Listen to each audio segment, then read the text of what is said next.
I was telling Evan before the show that it was just hard for me to get my motor running today, but I have to find the energy somewhere because you guys got us there. We hit 100 subscribers just Saturday night, just after the podcast. So it's great. Now, it might seem like a small amount for some people, and it is a small amount. Like we do have large goals here, but that is the first pebble to kind of get us on our path. And I want to give that pebble some polish and shine it up. And I'll always appreciate that because it's almost like that first dollar that you make. You know, the businessman always remembers his first dollar. He gets it framed.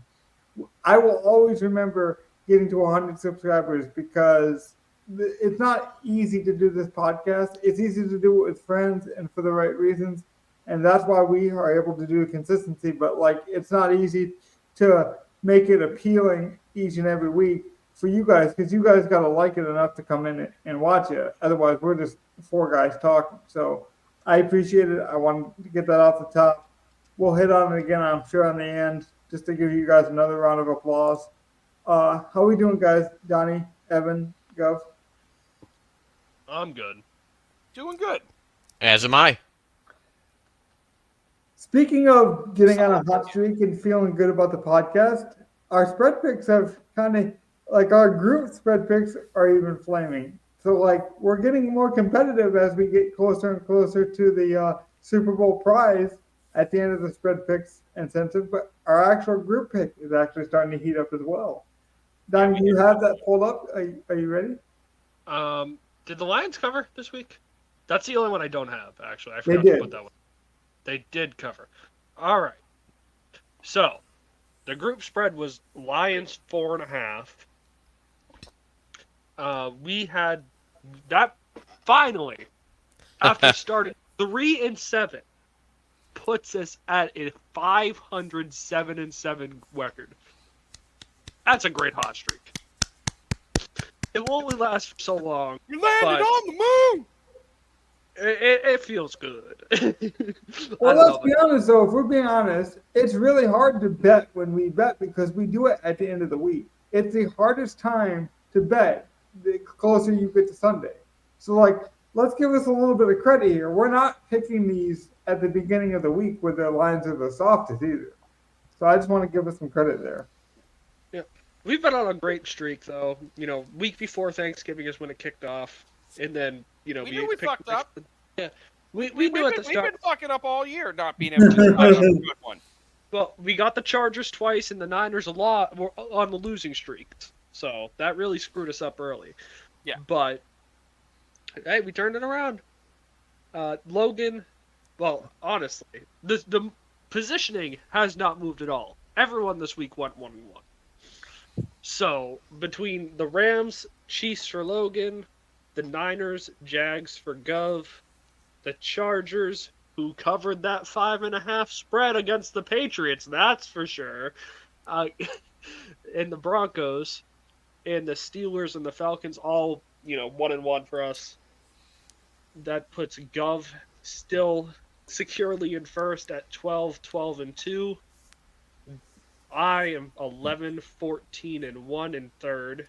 Evan is 11-13-2 in second, and Logan is 11-15. He just can't get those pushes. So you're saying I need to worry about the show catching up to my record? Yeah,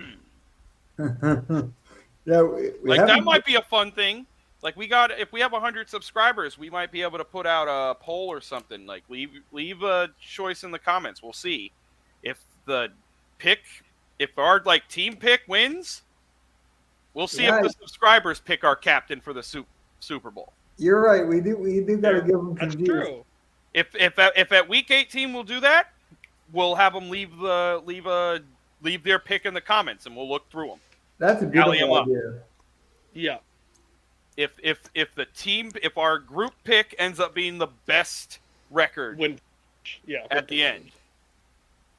So great, now I got to beat the group pick. Woohoo! Okay, it's close. Let's relax. It's close to everything. It just adds in the flavor. It's like an extra packet in the ramen. Oh man, ramen. Dude, as a college student, I love me some rum. And I'm having the worst version of nostalgia as I go back to that. We haven't got Evan's opinion in here. Evan, how you doing? How's the nostalgic feeling for you, man? You've been quiet. How's the what? Sorry, you kind of faded. I said, you got any nostalgic takes on ramen noodles? Anything? in Not particular? with ramen noodles specifically. When I was in college, I was an Easy Mac guy. Oh, Ooh, yeah, those. Yeah, are good there you too. go. Yup. Yeah, yeah. White kid food. Yeah. see, what I'm the oldest. I'm the oldest on the show, so that was 15 years ago for me. If I tried to eat that shit today, I'd probably retch. That's what I'm saying, man. There was a time where They have Velveeta ones of those now. Oh man. I have them in my cabinet.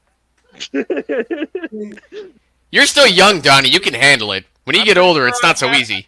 I'm pretty sure I had it for dinner the other night. It's an easy little quick microwave side to go with like taking off 2 pieces of chicken. For me There and you my brother. go. These guys are jumping off the top rope, Evan. I'm kind of with you, man. I can't be doing that these days, man. Nah, it just doesn't hit the same anymore. It just feels gross after a while. But thank you for the congratulations, Rob. We appreciate that. Yeah, My no. buddy Hustle, been there since day one. Yeah, I don't know if he caught it, but he might have a Super Bowl captain pick for us if our Spurs picks keep going. Oh yeah, I'll be looking at him. I'll be looking to see if Double J puts a pick in. But like, yeah, that'll make things spicy. The winner of the pick, if the group pick is the winner, we'll poll off to see who our Super Bowl showdown captain is going to be. Because we all know I'm just going to play Kyle Juszczyk if I win. Yeah. Stop making the joke. It's No. not a joke. We're No, like you legit don't know if it's a San Fran Super Bowl and I get to pick the captain. We're captaining Kyle fucking Juszczyk. Go. And he's getting 2 touchdowns on the goal line. The And thing will be is- the optimal captain because it'll be Kyle Juszczyk captain with Purdy, Debo, McCaffrey, and Oh my, you might be a genius. Ross Dwelly. No, I'm trying to think. And Lamar. Travis Kelsey and Lamar. Lamar and Flowers. he's trying to. There you think- go.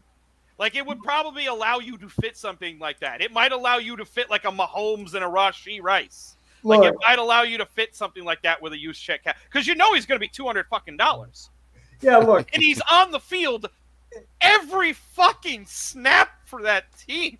If we're being honest, Go, I believe you because I used to play Showdown with you, and we used to sweat a lot of games together.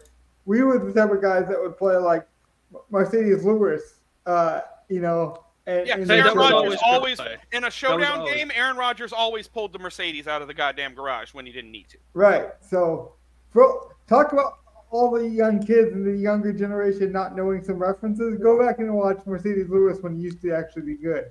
Yeah, No. with Well, he Jags wasn't 20 not fucking good on years the ago. Packers. He was not that good on the Packers. No, we're talking about on the Jags Jaguars 15 days, years yeah. ago. Again, a generational gap here. A generational gap. Speaking of I generational, knew his history. I'm just saying the showdown time with Aaron Rodgers he was not that good. No, he wasn't that good. That's why he was always $200 and no one ever played him. But we always knew yeah. he's just a red zone threat. Rodgers is just going to be like, oh look, there's Mercedes. Click. Speaking of congratulations and podcast milestones, I'm going to show you a great transition. You see all the snowflakes in this lineup? It's not holiday season yet. We don't want to see that many snowflakes yet. It's not time to celebrate. This was not a week that we should be celebrating our lineups. But I am proud that we're like one of the podcasts will actually come on and talk about when we don't necessarily do good. We don't need to always be cooking up these great lineups and showing you guys off because I want to be a man of the people. And sometimes you got to be honest, we didn't have it. And a lot of people got unlucky this week with injuries, you know, Tank Dell or like we just got some flat zeros. Like I wish we had a Tank Dell or a major injury excuse. My lineups just didn't get there. Even my personal lineups, I had one limp to the minimum cash line, but it just Did wasn't. Noah Brown just not play? That's the thing. He played more, Donnie. He played more. It just he didn't get Yeah, targeted. after Tank got hurt, he even but they just didn't. Yeah. I'm playing him He next might have week been for- just a decoy his first week back off of injury. Yeah, I was just going to mention, Gov, that might actually be like, Yeah, I'm just- playing him next week for sure. but a great example in this lineup of maybe we didn't get that wrong. We just got unlucky, like, I heard a lot of people talk about like whether they think Zach Moss was a good player. Bad player. Andre gets hurt early. Yup. Mostert just didn't get there. Yeah, but A-Chain does. got there. It just happened to all go through A-Chain. It was just, we 50-50'd it, and Tyreek killed him in the first half, and A-Chain milked it out in the second. And Mostert Yeah. just didn't need to do everything. He barely got that. Like, he wouldn't even have gotten there. He would have been worse than Zach Moss if he wouldn't have got that garbage touchdown. But see, Gov, I think we actually played it well because our other lineup, if we're just going to combine these for the sake of time, because again, we didn't have any major takeaways. This one barely missed the cash line too. We were right about First a lot week of in things. like a month, we haven't cashed a lineup. Yeah, but it's that's kind of how about that. we build it because like in my personal lineups, I didn't win a lot a couple weeks, and then boom, I hit, and I was quite a bit profitable. And so I think that's just how it's going to be some weeks. Like you go from winning nothing to winning like everything, and that's usually how my builds go. But what I want to mention here is how we were right about some things. We said it was either going to be Raheem Mostert or Hill. Well, this shows you that Hill got there. That means Mostert wasn't going to get there because it was time for the backup to get in because Hill did what you thought. He was going to catch long touchdowns. We kind of played the opposite of that with Mostert. It's just, so if Hill didn't get there, it would have probably been Raheem, and they would have got on the ground. But Either Raheem or A-Chain, and I had some A-Chain in lineups. right. Usually with a guy like a Tyreek Hill, though, you expect one long bomb, and then the ball starts to get spread around to other guys like Jalen Waddle. But Hill got two big bomb touchdowns, which typically does not happen. Yeah, and then they were so far up, they just milked the game out on the ground. Mm-hmm. Which was expected. Yeah, that's expected. It was Can kind of we a fire double unexpected. Like Ron? on the like you said, like you would have expected the passing game to be a long touchdown to Tyreek, and then you start hitting the other guys, but you got double Tyreek long. And then when it went down to, okay, you're so far up, you're going to run the ball, you would have thought like Mostert would have gotten a decent amount, but no, A-Chain had like 20 carries in that game. That's where I was wrong. Yeah. Go ahead, Donnie. Well, I just want to talk about that game in general. Why is Ron Rivera not fired? Because like the Washington is one of those teams that doesn't like. This new coaching New staff is ownership. going to let Ron Rivera finish out the year. I don't think he's going to be there next year, but like sometimes, like it's one thing in Carolina when everything's looking bad and mutiny and there's whatever you can do to get better, even if it means cleaning house, do it because there's no incentive to do anything else. But like with Washington, like just let them finish out the season. They're playing for the coach, and then fire him at the end of the year and do your stuff. I actually like the teams that don't like just blow everything up mid-season, near end of the season when you know a coach is doing like that. That Well, give screams to me Eric a team Bieniemy a chance. If you're going to be a defensive-minded head coach, how are you going to let Tyreek Hill kill you twice like that downfield? See, and here's the thing. Bieniemy has gotten enough flack against him from players. He's not going to be the coach. No. Like, it's not like when Rivera goes, they're going to move up Bieniemy. I know, so just give him a chance as an interim, see the response. No, they don't want Why would you give a chance to a dude that no one's like, no, you don't give a chance to a dude that you're trying, like, when I say he's not going to be the coach, I mean no one's going to make him a head coach. So no, you don't just give that guy a chance. No, he's proven his track record with players. No one should make him the head coach of a team. Maybe he can still be the offensive coordinator somewhere, but like it's been to multiple organizations now that like the players are not on his side 100%. Yeah, he might be a very competent offensive coordinator from what I've seen, but it's not like he's got 100% of the players. That's not a guy who's head coaching material. So, like, no, you don't just give him the reins for 5 games to see how it goes. no one in the league wants it to see how it goes with him. Yeah, no, that would just be a waste of a position where Ron Rivera was still a very respectable defensive coordinator before he started becoming a head coach. And this Washington Commander defense, I'm not putting 100% of the blame on Riverboat Ron here, because not only did they trade away whatever he had left of his front line, his secondary is ass. He's got nothing to work with. He can't make lemonade out of lemons the way Sean Payton is with the Broncos. Yeah, and you can see the offense, like, I'll give you with Bieniemy, the offense is putting up points. Like, that Commanders team should probably be better than it is. But it's just ass for some reason. Yeah. So, like, I agree that you're going to change the coaching staff in the offseason. But that's going to be everybody. You're not, like, Bieniemy is going to be gone too, most likely. Unless the new head coach coming in likes him.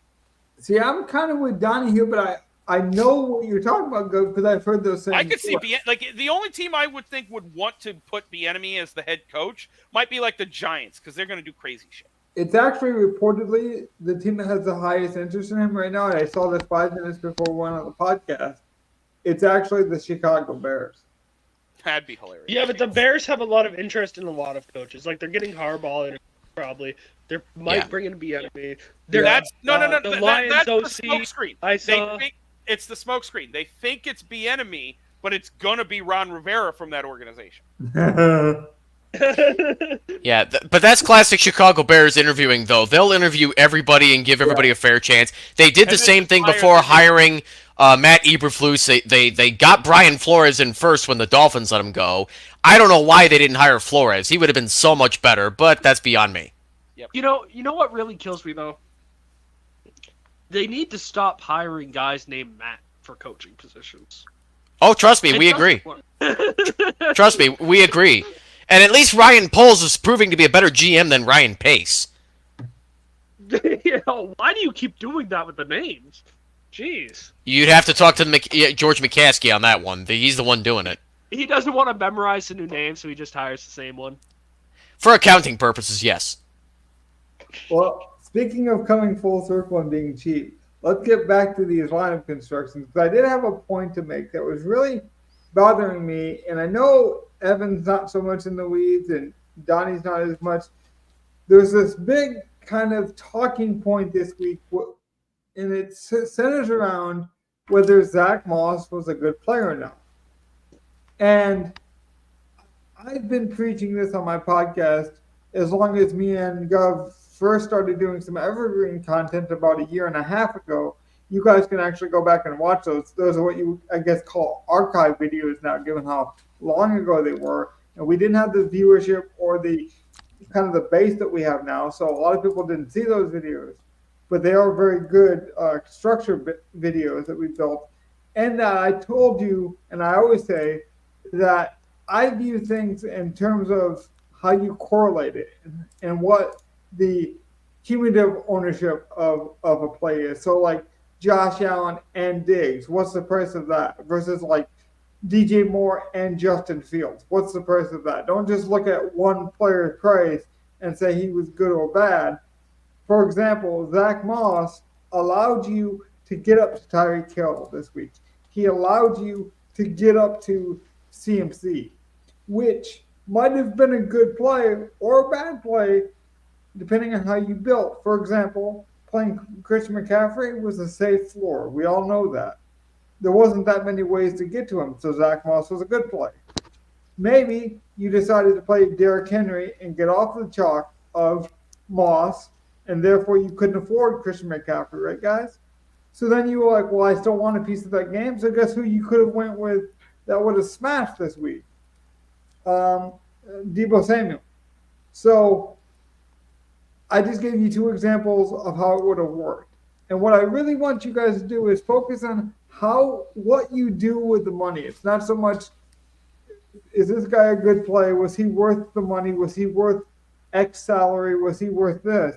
It's how much volume, what's his projection, what do you actually realistically think he can get you versus how does it fit with the lineup. There's so many good plays that you could just build terrible lineups with, and vice versa if you really think about it. Zach Moss saw 20 carries at that price. He was a good play. for how I build, because I build very stars and scrubs. A guy like Evan, for example, doesn't usually like to build with stars and scrubs. He likes to build with more of a balanced build. So I could see like a lineup that you might come up with, Evan, for example, where you wouldn't have Zach Moss, but you would have a very good lineup. But Well, so that's no, go ahead. Yeah, I was gonna say Zach Moss is something that when we were talking about him on Saturday, Donnie mentioned that he was 100%ing Zach Moss, which is something that I definitely would have approved of for this past weekend, despite the risk of playing against a really tough Tennessee Titan rush defense because of his usage, because of how well he succeeded behind the offensive line and just within the system of the Colts. We knew he was going to get a lot of volume with Gardner Minshew under center, so I was fine with it. Tennessee Titans so far this season have only given up an average of 3.7 yards per carry to running backs. That's fourth in the NFL. They are not easy to get past. That risk was perfectly fine. If he had fallen in the end zone, people wouldn't be bitching about Zach Moss. Exactly. You literally just add 6 points to his line, and he's better than most of the run. Like, you look in our other lineup. He would have beat out both of our other running backs if he just gets in the end zone. Even then, like, it still wasn't horrible. For example, that lineup that we built with Stevenson was my only Zach Moss lineup. That was the only lineup that I built that didn't have Zach Moss in it. I also only had one lineup without Zach Moss in it. But I also leveraged off of that by playing Derrick Henry and the Tennessee defense on the other side. Yeah. In my Zach Moss lineup, I got up because of that. I was able to get up to a Nico Collins, Kieran Williams, and I got the Rams defense in there, which the Rams defense gives you 7 points. Yeah, and Kyron was a beast. Kyron had 20. Got that touchdown. Nico got 37. Exactly. Partially because of injury, but so the only lineup we didn't play Zach Moss in was that group lineup, and so me and Donnie can speak to this because we played him 100% of the time in the rest of in our field. Donnie, we could have built good Zach Moss lineups, but it wasn't worth the risk. I mean, you could easily, like Gov said, play Derrick Henry and the Titans defense, and I would have been okay with it. I didn't think it was the right move because I just think Zach Moss' potential was so much higher. And it was. Forget about player and position. Like, even at 7 points, like, he outdid Noah Brown. He outdid a lot of the guys in that price range. Josh Downs, he outdid a lot of those 4K guys. He outdid Stevenson even, and you could argue, well, Stevenson got injured, but that's part of it. Like, I'm sorry, but when we project things, we also got to project that injuries are going to happen sometimes. And so, like that ownership too, at him having that kind of ownership, if he did happen to even score 25 and you didn't have him, well, then it's just like, oh. One of the contests, he had 67% in one of the contests.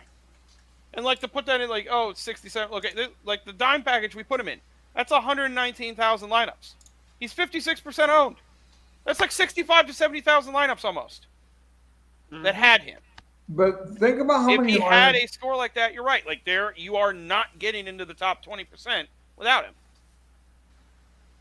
But here's the better question, Gov, and this is like a fun question for me. It's like, how many of those Zach Moss lineups, like even that had him, that would have been quote unquote in a vacuum competing against us, or maybe even holding hands with us under this understanding, but then if you look at it, actually were built incorrectly. Like how many Zach Moss lineups where it looked like he was the easy play were built badly?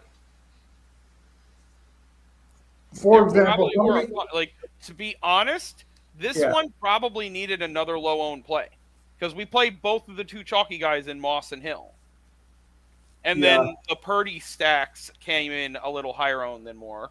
We played one of the chalk tight ends. Like, to be fair, Samuel was the chalky bringback on Miami. Like, the only thing that kept us, like, in this lineup, our ownership down, was we didn't play a defense many people were playing, and not as many people were playing Dortch. More people were playing Elijah Moore, Jameson Williams, Mingo.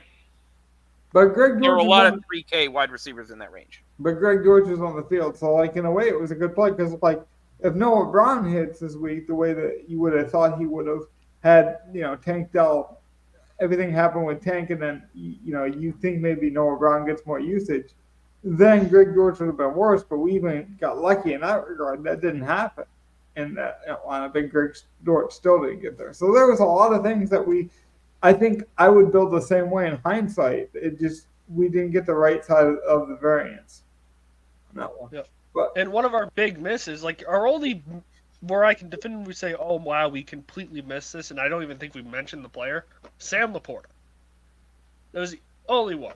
But for him to score 32, that's ridiculous. Yeah, especially for a guy not named Kelsey. I love He Sam. might be the new Kelsey here in the next couple of years. He's quite a good tight end. Yes, he's very, very good. Also, Mhm. how about the Lions? They've hit on 2 tight ends in a row. They had Hawk and Laporta. I feel like they just weren't using Hawkinson to his full potential, though. They Dan were. Campbell wasn't his style of tight end. Yeah. It was one of those weird things, Evan, to Donnie's point.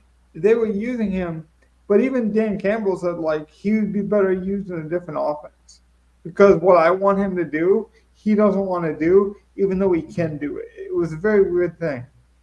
Like, Dan Campbell wanted to use him more as a run blocker, which obviously is one of Hawkinson's strengths. But Hawkinson wanted to run more route because he had such good hands. And so it was just a philosophical difference. But it was run blocking is also one of the most dangerous things you can do. Like, when you're consistently a blocker, it's dangerous to do. We all know this. Which speaks to like why a guy like George Kittle is so valuable, because they got him to buy into that blocking. Like we can think Kittle's a good blocker, which is true, but you got to want to block.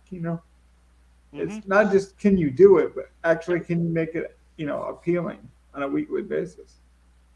Right. That was like the biggest out of all the things Gronk did for the Patriots. That was one of his biggest praises from fans. Honestly, how great of a blocker he was. But I guess I just want to go back to that one more. How many lineups do you think Zach Moss was in that either didn't play Hill or McCaffrey? Because to me, those would be huge mistakes. A lot of them. I just want to hit on that. Judging by ownership, like probably I'd say 70% probably had at least one of them. So probably 30% of the Moss lineups didn't have one of those guys. That's a lot. That's quite considering, like, with playing Moss, you're able to get up to 2 of them, as we showed in our lineup. Mm-hmm. Like, those would have been lineups. I'm like, how much raw points did you give up while still playing? Right. Well, they probably played Hurts and like Devonta. That would be the Hurts. Yeah, maybe a Hurts AJ Brown stack. Yeah. Like, yeah, I could see that. And Evan, I guess that's my greater point, because like you're probably the least DFS guy on this podcast, so I think you could speak to this probably the best. It's like sometimes we overthink or we outthink ourselves. And so like when I look at how we can apply the lesson of week 13 to week 14, it's like sometimes you take the obvious play and you just think about it differently. It's not even you got to play it differently. Sometimes you just like two obviouses. You know how they say 2 wrongs don't make a right? Well, sometimes 2 obviouses make your lineup right. So, I have a genuine question as a still kind of new DFS guy. Go ahead, Dennis. Is Tyreek Hill going to be 10K next week?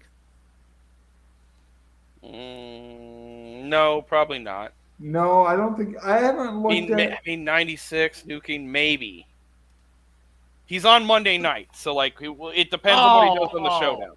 Okay. He's on one of the 2 Monday night games. Okay, so actually, I think they're doing a 2-gamer and not 2 showdowns. They are. So, fun. So, we might need to build a lineup for the 2-gamer on Saturday night. We might. It might be a fun. But hey, Evan, we're gonna get to build the Monday night game. I just checked like the Monday through Friday thing. I don't know if prices would change at all, but Tyreek Hill is 98. Yeah, I'm playing him. Probably. Evan- Like, I did the math. He needs to average like 138 receiving yards a game to hit 2,000 on the end of the year. Oh, Not gonna happen. So he needs like 200-yard game, and then he can just have a couple of 90 burgers and be yeah, fine. he can It's not coast. gonna happen. No, Does- 2,000 yards is so ridiculously unfathomable for a receiver. Even with the extra game, it's hard. It's hard to to see stay healthy, like Yeah. to stay healthy and to be that big play of a guy, And- I couldn't. Like, he has to have another game or two like he had this week against Washington. I don't know if the matchups are there for it, but we'll see. You gotta also Cheetah. remember they gotta play on a bad enough team, but also be good enough that he can put up those numbers. In the sense of like he's got to have a Kelvin Johnson like team where it's like they put up a ton of points. They're in playoff contention, but yet they're not good enough to run away and rest players and have division leads and stuff like that. Like I don't think the Miami Dolphins care that much about the record that they will risk Tyreek Hill getting injured in meaningless games for him to break that record. Agreed. Which is why Yeah. I think he has to have like one more really big game so that they can just barely use him the rest of the year. Right. So like I do believe he has one more like 200-yarder, multiple touchdown game in him where he's going to go for like 35, 40 fantasy points and pay off a 10K salary. But there's also 4 games left for him to do that in. And his remaining schedule outside of that Monday night game against the Titans, which is kind of juicy for him, 15's against the Jets, 16 against the Cowboys, and then Baltimore and then Buffalo. Like he's got tough right. secondary matchups coming up. Oh, Except Buffalo. that He could torch Buffalo. Remember last year that Baltimore game that was supposed to be tough like that was like one of those 35-30 games between them. That was like the mega shootout game. Right. More than anything, Was I the think Miami-Baltimore game like week 3 or whatever. to your point, So Gov, like, I think and that's supposed to be the best ball playoffs. Like that would be crazy if everyone who drafted Tyreek gets a 50-point game from him in week 17. Don't put that juju on me. what do we see? No, Juju's already on the Patriots. I don't have to do that. Oh God, no! Stop! we are going to transition to our best ball. And Bobby. we do have some juju on our best ball. We'll get to that to come full circle to that. But it was Kamara that basically blew up in the fantasy playoffs just a few weeks ago. And so, like, I don't know. It's going to be fun to watch. And maybe Gov's right. We're going to need some of those close games that actually have Tyreek go off. Because a game like Washington, even though we put up numbers, if he gets too many more of those, I just don't see it happening. Are we ready to go over to our best ball? Yeah, it's week 14. We can do it. You allowed it. You said 14. It's fine. It's time. This is the week before the playoffs starts. These are the times when if we have a team that we can look at, we can check the numbers, and we might You be can. in. In full transparency, I've been following this since week 1. I have a full And I've been philosophy. asking about it. Say what, Donnie? And I've been asking about it. Yeah, I I legit don't care until right now. I know, which is fun. I actually find that to be the most appealing part of this process. Is like This team here has legs. Like, it sucks that Henry just got It does. hurt. But, like, Nico, Puka, Stroud, Rashi. Oh, the Nico is like the. I don't know what's the biggest steal of this, but it has to be Nico. No, Puka. Like, We keep got a scrolling great- down on the team even. Like, and then, like, we're clearly in the lead. Like, we've got a 60-point. Like, we're probably going to stay in first in this. Lockett, the Coop. Juju. Regarding We got some Regarding- Juju, got some London. Oh, this is our fucking Taylor team. Jesus Christ. We let took me Taylor Regarding- and- let hold me on, say- regarding Derrick Henry, he's not in the concussion protocol, Well, that's good. That's good. That is good. so he should be okay for Week 14, hopefully. I was going to set this up that it was drafted between myself, Donnie, and Gov. And I believe one of the first shows, talk about archives, and if you've been with us a long time, one of the first shows that we brought Evan on for was a review of our best ball team. I believe it might have been this best ball team. I think you did take a screenshot or a glimpse of both of these teams and kind of give us your synopsis of them, Evan. But I think this is the one you did the deepest dive on. I would love because you didn't have a stake. I just love looking at the DraftKings names of the people in our. That is an underrated part of this too. It's like The Duckman, 1982. The Duck Song Christmas version just came out. Not that any Just know what that is. Not that any of you guys know what that is, but that's a big deal for us younger people. younger people. The Duck Song, does that is that the toilet? Oh God, is that? No, that's the Got Any Grapes? Okay. Anyway, You youngins and your goddamn internet bullshit. hey, it was popular for children. It was a children's song. This is just a weird sequel out like 10 years after. I wish I had a transition for this, but I do not have it. Yeah, no, of course you don't. I got nothing either. Sometimes you just don't force a transition and you say, Evan, I don't know what this young guy's talking about. But what I want you to do is give us your idea of how you think this lineup is going. Like if I just showed you this team today, you didn't draft it, you had nothing to do with it. Like, how do you think it's going to finish? Because right now it's like we're feeling good because we drafted the team hoping it would be here. It's here now, but now you can give us some insight. How do you think it's going to finish? That's going to be a tougher call for me to make because I've never played best ball, so I couldn't tell you anything with an educated guess. On paper, it looks like it can go head to head and keep up, but that's about the most I can say. Oh, St. Brown too. Like, So- there's spots. This that can lineup just is be- crazy. Like, I forget how good this one actually is. Evan, that's the beautiful part of this. A lot of Gus people- Bus at the bottom too. Oh, Yeah, we did a good job. like We- Dion.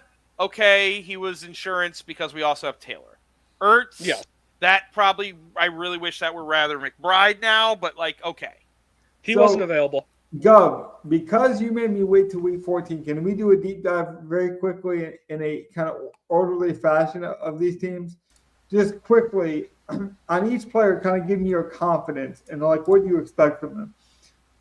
We should be good at quarterback, right? Because we got CJ Stroud and Matthew Stafford, two Oh yeah, quarterbacks that should are be going fine.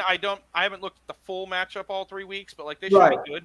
So even if one of them gets hurt, like CJ is kind of he's Like kind you of get a Houston Tennessee matchup, I know in the playoffs, so like that should be a good throwing Right. matchup for Stroud. And I'm not too worried about because CJ is flirted with injuries, but we got Matthew Stafford also competing for the playoffs. So like we know we're gonna get a competitive version of both of our quarterbacks. God, that'd Yeah. be great if that. I mean, it'll be kind of chalky because I'm sure anyone who like a lot of people with Stroud, if they were doing the stacking stuff, they probably have But or Stroud tried fell to into get our Henry lap. on the other Like, side. We didn't want Stroud originally. That was a dart throw because we got screwed at quarterback. Yeah, so it was like, well, we have Henry, we can backdoor build the Houston stack. Right. And to be honest with you, people will know That's this. why we were only able to get Nico and Schultz. We didn't grab Tank or anything. I'm a huge believer in Collins, Nico Collins. We already had CJ Stroud, we already had Tank Dell on the first team we drafted. This was the second team, I believe, that we drafted. It was because Yes, because the Stephon first team Diggs was was our the first single one. entry. Yeah. which we'll get onto in a minute here because this is our best team. The things, okay, so I'll just say quickly the things I like, and we'll kick it over to Donnie for some of his takes here.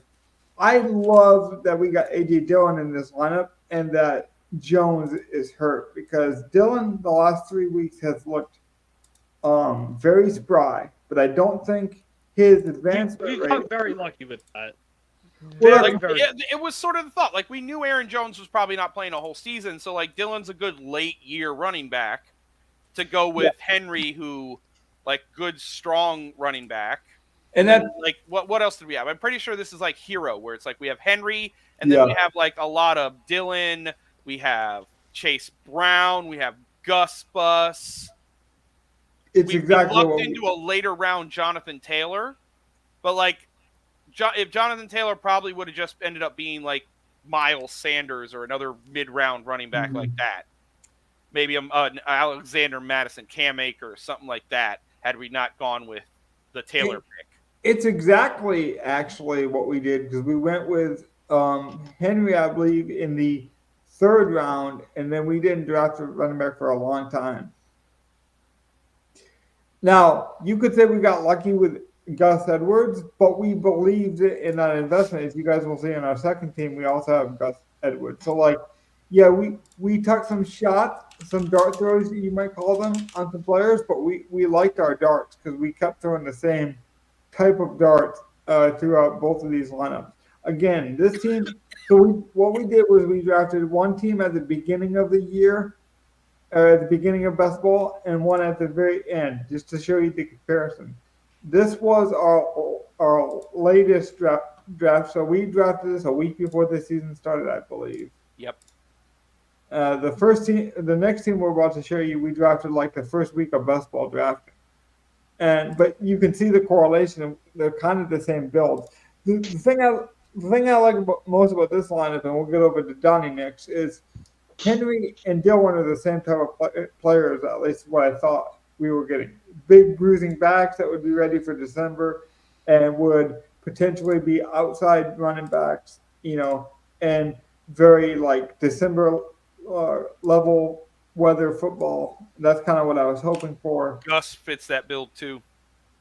I was a big believer in slot receiver Puka Nacua. People already knew I wanted Matthew Stafford, so that was just an easy bring back for me. And then you guys were right about Cooks. Cooks was probably the pick I gave you the most shit about this season, but lately he's really come on. I didn't like this pick at all, but I succeeded to Donnie and do we have another tight end on this team? We have Zach Ertz. Yeah, Zach Ertz. That's it. We only have Ertz and Schultz. That was the issue with this team. It looks like Ertz might be going to the Ravens or the Eagles, by the way. So it does look like he might get into a secondary team for the playoff run. So that would help us out a lot. That would. Donnie, any thoughts here before we kick it to the next team? I just think it's kind of funny that the receivers that we drafted to be outside of Amonra, the receivers that we thought were going to be our stars have been completely killed by our late round guys. I've always liked rookie wide receivers late, especially in a PPR level draft. Well, so, even Nico. Yeah. Our receivers are completely flipped. Juju's done nothing. Cooper has had a down year. Lockett has had an okay year, I guess. Yeah, Lockett and Brown have been okay, not great. But yeah, it has been the Nikos and the Pukas on this team, the Brandon Cooks. Like, Sutton's been okay. Like, a lot of our mid-round stuff was meh. Our high-end wide receiver is okay. And our late-round wide receivers, like Puka and that, have hit. I'll be honest. I was fist-bumping hard. The next draft I'm about to show you, we didn't actually know when we were going to actually pick. So these guys had taken like a water break. I think Donnie went to the bathroom. Gov was getting some water, and then like we got thrown into a draft, and the first pick was already up. So luckily we had set a draft board. But my point is, we didn't even know where we were drafting. But I was fist pumping because I didn't like. There's only a 30-point difference between third and first in this one. Wow. Oh, okay. So yeah, we can probably get this one by. Yeah, we can. This is the one we got to sweat. Oh, and we have to sweat it. Yeah, if Trevor Lawrence didn't get hurt, we probably would have been a lot closer. We do have Jared Goff. But what I was going to say... Okay, so we're going to have a quarterback next week, no matter what. And Hawk. Diggs and Hawk. Uh-huh. Ooh, Stevenson's out. Ooh. Yeah, Mechie's coming in, though.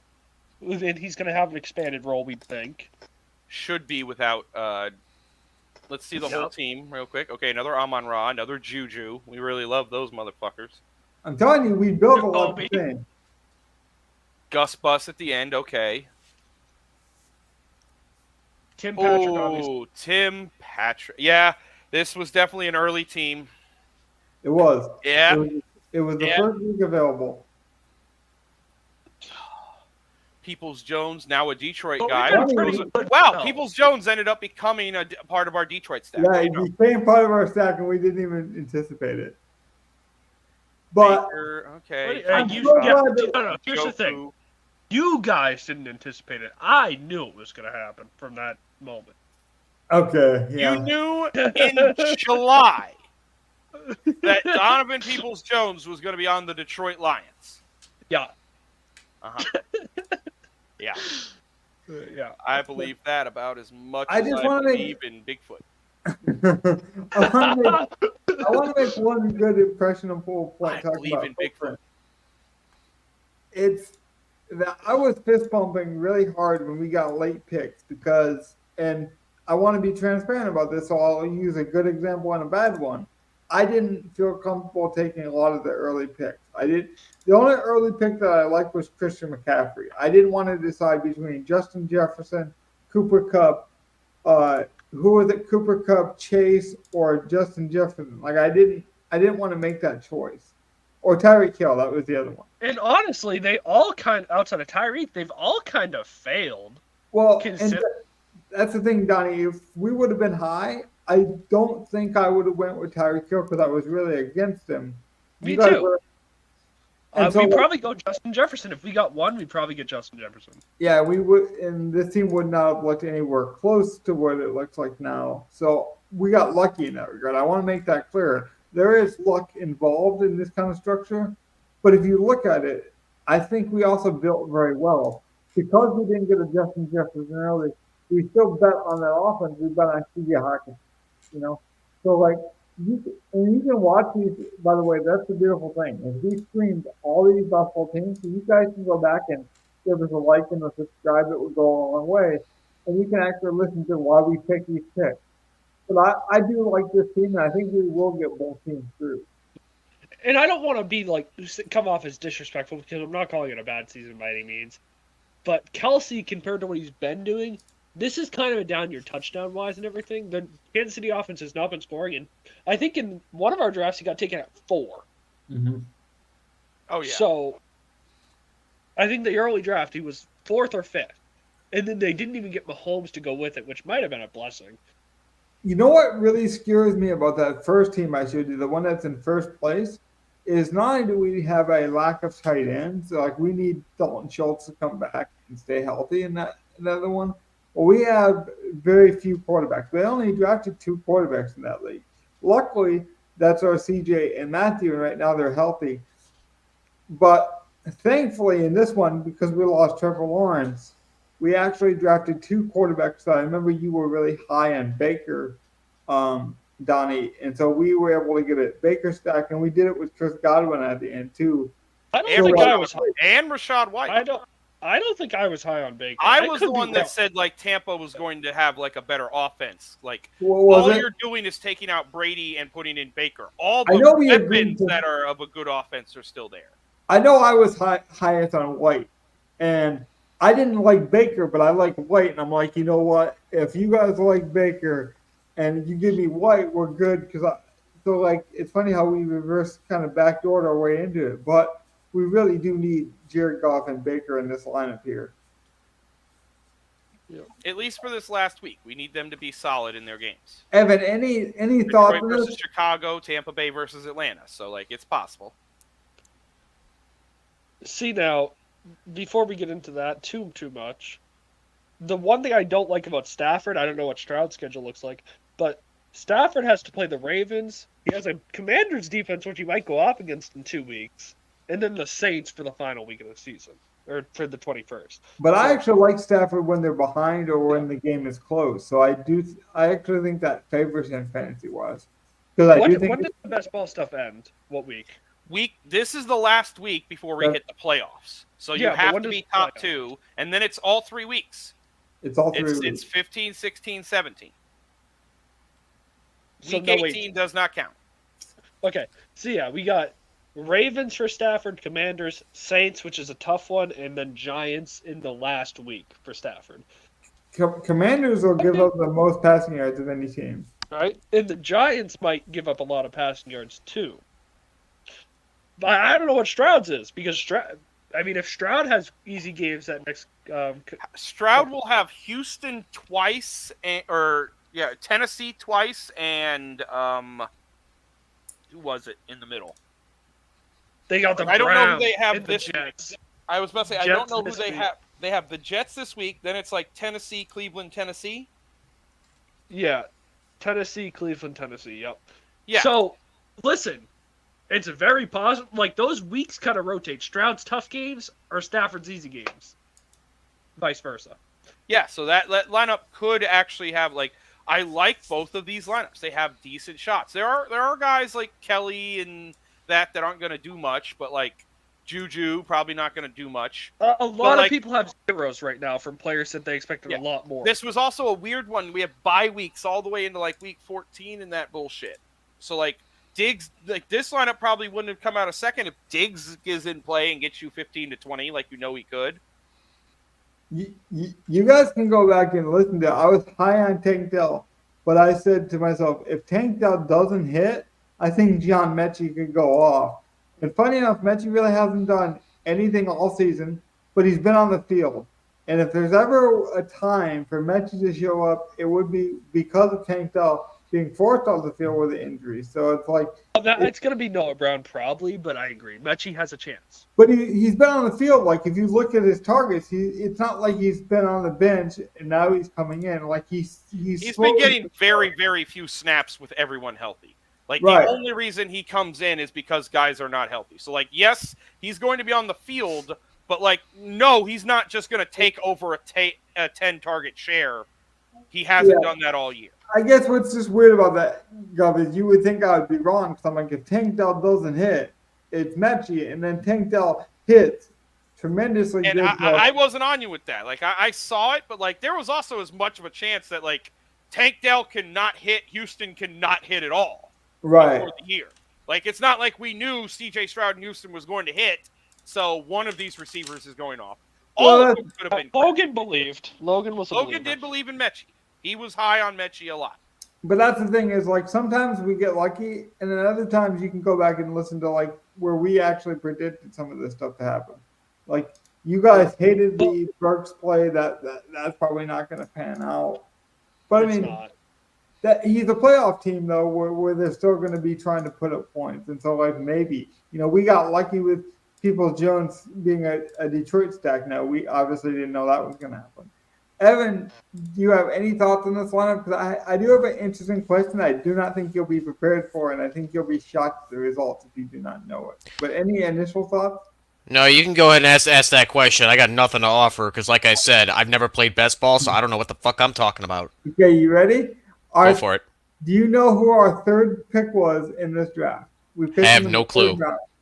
Think about drafting a season-long league. Who do you think the third pick on this team was? Yeah, that's the thing. It's like I can't tell based off of just I don't have object permanence, but with just a limited view, there's no way I'm going to remember who you guys drafted. So let's see. You would have had St. Brown, which is probably not a top round 3 pick. Keep going. Keep going. So Diggs probably would have been first round, and then you probably came around to get keep going. You got the first rounder right. It was good. Yep. So Hawkinson would have been either second or third round, is my guess. Nope. It was St. Brown. Oh, I'm sorry. Stevenson would have come before Hawkinson. Sorry. Yep. Stevenson? You got it in reverse order. It was St. Brown second, Stevenson third round. Yep. It might even been flipped, honestly. It might have been St. Brown first and then Diggs, but like it definitely went. No, St. Brown. Diggs first. It was Diggs first because we tried to get off of Diggs or St. Brown last time. Yeah. Okay, yeah, but I know those were the two first picks, were Diggs and St. Brown. Yes. Yeah, they definitely were. And we did pick what we should have told him was there was 14 teams, isn't it? 14 total? 12. Yeah. By the way, I don't know how this happened, Gus. Tell me how this happened. This guy in the 12th spot doesn't have any points and doesn't have a roster. I also don't know how that happened. I was going to say, does this mean, like, it says he didn't submit a lineup. Does this mean, like, he reserved it and didn't? I meant to ask you because, like, I'm curious, but I haven't seen anyone else's best ball. Well, can we look at the last place that isn't this guy, actually? Because, like, that's kind of interesting. So let's see what went wrong in this lineup, because he got some good pieces. It looks like. Okay, Nico, Kittle. He doesn't have good wide receivers. He took too He many had a chances lot at wide of receiver. he had a lot of copies of us though. Like he had Nico, we have a Nico. He has you know a He- Drake London. He doesn't have any superstar wide receivers though. That's our biggest. There it is. Look at all the zeros from injuries. What are you talking about? Dobbins. On by. No, but Burrow, Dobbins, Lance doesn't play, which he He took. does Lance have and like Burrow. 6 or 7 guys that like are legitimate, like Tannehill, Ebanda Candy. Like he took a lot of shots on guys. Like why would you have Ebanda Candy and Michael Carter and Cedric Tillman? Well, like he has like 5 or 6 guys that should he have been had the last 30 pick in a draft. He had Purdy and Lance. He wanted whoever started for the Niners. Look, I had heard a lot of Alabama Candy coming into this. Like I wasn't even talking about Lance. I'm literally talking about skill players. He has like 5 skill players. I'm with him. Like between that, Tillman, He, who else was keep going up. There was someone else. It was him, Tillman, Michael Carter. Like he legit has like 3 or 4 guys that should have been like the last pick in a draft on his team. Yeah. This was early, remember? So before Cook signed and yeah, but no, true. But even then, like at best, Michael Carter was the backup. This is one of the lineups we were talking about. Like no. I'm gonna push it back against you so hard on this.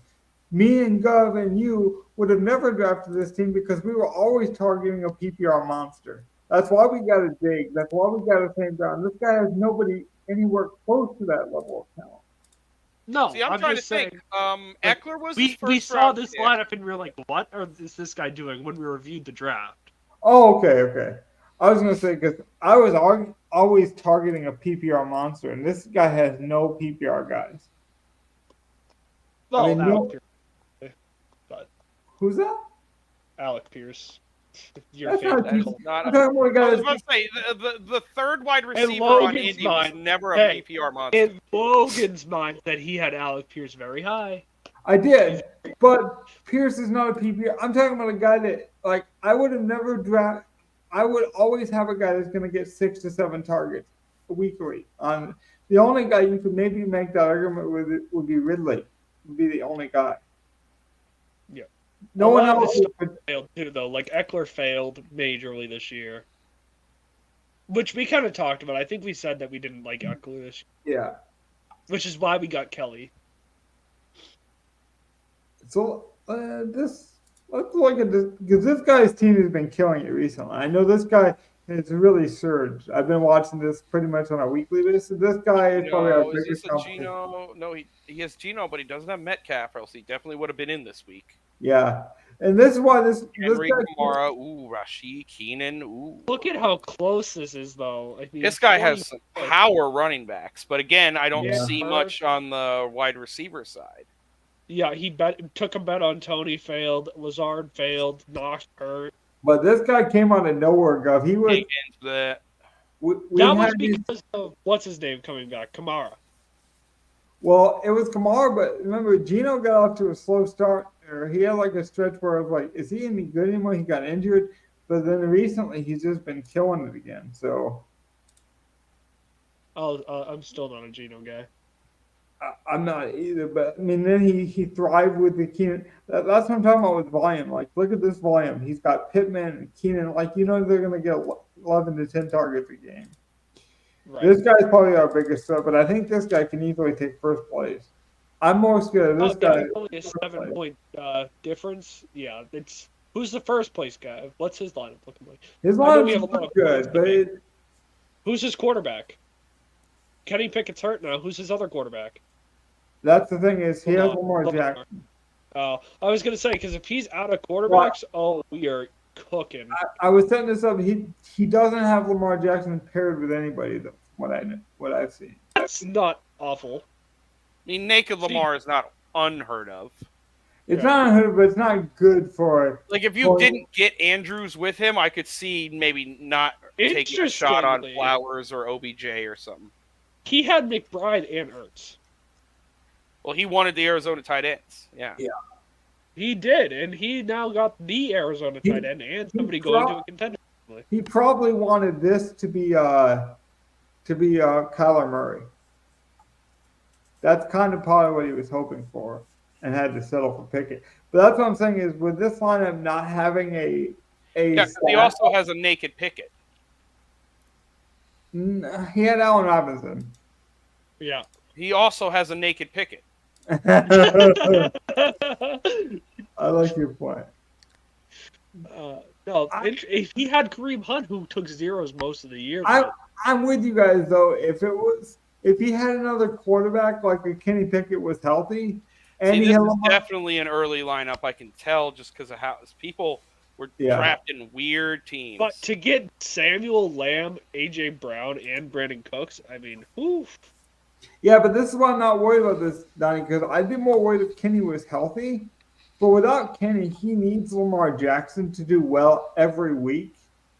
And I don't know if you don't have him stacked, if you can make enough ground in the playoffs. Like, if you looked at our team, we have enough stacked. Are we going to make the playoffs? That's what we're looking at here. There's a very good chance we miss. I think it's very high we make it because of our correlation. Because if we get the Baker Mayfield game, we got a Chris Godwin. If we get a St. Brown game, we have Jared Goff. Or, for example, like how many games where Jared Goff and St. Brown don't go off, but the Lions still score 20 points? Remember, this guy has, I believe, David Montgomery. So, like, even when we're competing against him, it's like we have a lot of the same pieces that are going to be in direct competition. I find it funny that Chuba Hubbard is like he had 25 for us last week. That was interesting because he was one of our other late guys who was just like, that's a dart throw. Yeah. When we were scrambling for a running back at the end. Go, why don't, because I know you have the most best ball experience here. If we did get to the playoffs with these teams, now that would be the time where we start to see dupes and we start to see people have a lot of the same type of player. Do you think we have enough uniqueness in our lineups or unique pieces to make a real playoff push? Yeah, no, we definitely do have enough uniqueness. I'm not worried about that so much. I think we do too because the problem is some of our uniqueness is in guys that are taking zeros. Right. That's the only thing that hurts our lineup. I mean, think about this. Chase Brown in the first lineup didn't have any carries, I don't think. Maybe the first week, but basically only had like 5 carries coming into last night and then get 60 yards because they decided they want to give Mixon some rest. So, like, some of that's going to happen in the playoffs, too. A guy that you've just had on your bench who hasn't performed is not going to perform, but then a guy out of nowhere. That's why I like taking chances on rookies. Like, we got Rice, because, like, rookies usually come on later in the year. I know Donnie talks a lot about that as well. Like, whether it be Puka, they usually hit the rookie wall, but then if they're good, they usually find their way somewhere near the end. We are up against it here, so I don't want to dwell on for too long here, but we have had a steady stream of people joining us live tonight. I appreciate that as well. Again, we're starting to see some real growth with our subscriber numbers. So thank you for that. I don't necessarily need to wrap up now, but I do think we're kind of winding down. Is there any other important need to talk about headlines coming into before Saturday? Tank for Drake May continues on Thursday. Darren Waller is expected to come back after week 14. He's making progress, but he's not ready yet. Okay. I didn't have that exact statement, Evan, but that is interesting because if you remember, we wrapped up this show last week and the Zach Moss news hadn't come out yet. And so, like, if anything, pay attention to the news guys and be ready to change your lineup and don't be married to an idea just now. Like, build a lineup. Start building a structure of like what it might look like, but don't marry yourself to ideas because one big injury news, whether it be a Waller is comes back and he's ready to go. We play a weekly game, so it only takes 1 week to hit big. So build smart lineups for this week. Pay attention to last week. Pay attention to some trends, but don't get married to an idea. That'd be my advice. Anything else for the people? That good? That's all I got. I'm excited for this best ball, though, man. Maybe now we got you on our side, Gov. Now you'll be sweating. Maybe. Like it's that time of year. I've got a couple of best balls I got to see if I get across too. Mine are in the $10 milli though. So you're going to be a billionaire in a couple weeks. No, I can only win $1 million. How can I be a billionaire in a couple of weeks? God damn it, Donnie, use your brain. I said millionaire. You heard me wrong. Yeah, I know. I heard a B. I thought I heard a B as well. I think that was a Freudian slip. Hey, no. You guys. You greedy. I'm kidding. You guys can go with M's and B's. All I care about is P's. It's profit every week. That's all I'm trying to do. And this is the time of year where I ramp up. I really like these 2-game slates we're about to get with Monday nights. We might go one Saturday. I love the playoff slates. They're smaller. Thanksgiving is kind of the introduction to that. You guys saw that a couple weeks ago. This is my favorite time of the year. These like small, condensed, meaningful games. Like it's great. It's like Showdown on steroids because the games matter, especially for the playoffs. I think it's going to bring a cool energy.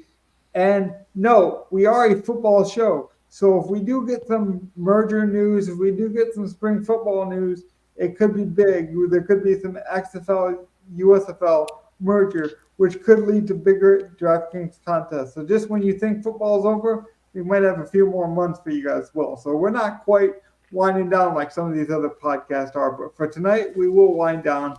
We will bid you guys adieu. Good night. Have a good one. Be safe. Be responsible with your bankroll. Have fun as always. Night, everyone. Night, everybody. Keep the faith. Go Bears. Peace out, everyone.